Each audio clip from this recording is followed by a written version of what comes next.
One of the biggest mistakes people generally make, and I'm guilty of it too, is wishful thinking. You want something to be true even if it isn't true.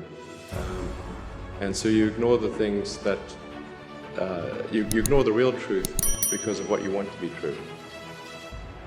I think when I was, 5 or 6 or something, I thought I was insane because it was clear that other people did not, their mind wasn't exploding with ideas. What was your biggest failure and how did it change you? Well, there's a ton of failures along the way, that's for sure. As I said, for SpaceX, the first 3 launches failed, and we were just barely able to scrape together enough parts and money to do the 4th launch. If that 4th launch had failed, we would have been dead. So multiple failures along the way. I tried very hard to get the right expertise in for SpaceX. I tried hard to find a great chief engineer for the rocket, but the good chief engineers wouldn't join, and the bad ones, well, there was no point in hiring them. So I ended up being chief engineer of the rocket. So if I could have found somebody better, then we would have maybe had less than 3 failures.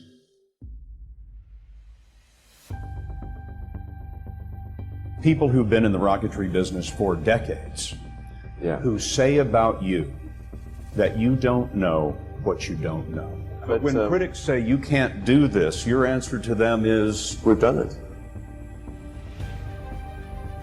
You know, there are American heroes who don't like this idea. Neil Armstrong, Gene Cernan have both testified against commercial spaceflight in the way that you're developing it, and I wonder what you think of that. I was very sad to see that, because those guys are, those guys are heroes of mine, so it's really tough.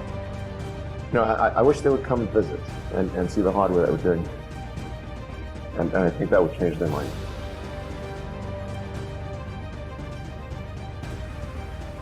Did you think, I need to pack this in? Never. Why not? I don't ever give up. I mean, I'd have to be dead or completely incapacitated.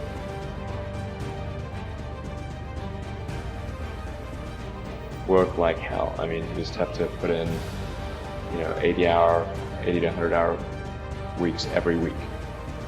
All those things improve the odds of success.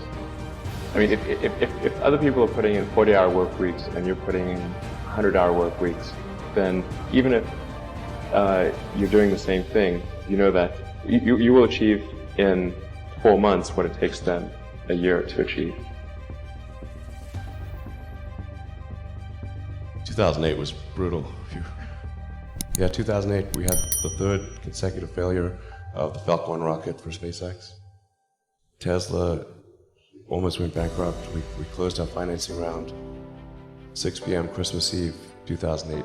It was the last hour of the last day that it was possible. We would have gone bankrupt 2 days after Christmas. And I got divorced. That was rough. SpaceX is alive by the skin of its teeth, so is Tesla. If things had just gone a little bit the other way, both companies would be dead. And I one of the most difficult choices I have ever faced in life was in 2008. I think I had maybe $30 million left, $30 or $40 million left in 2008. I had 2 choices. You could put it all into one company, then the other company would definitely die, or split it between the 2 companies. And if I split it between the 2 companies, they both might die. And when you put your blood, sweat, and tears into creating something, to building something, it's like a child. And so it's like, which one am I going to let one starve to death? I couldn't bring myself to do it, so I split the money between the 2. Fortunately, thank goodness, they both came through.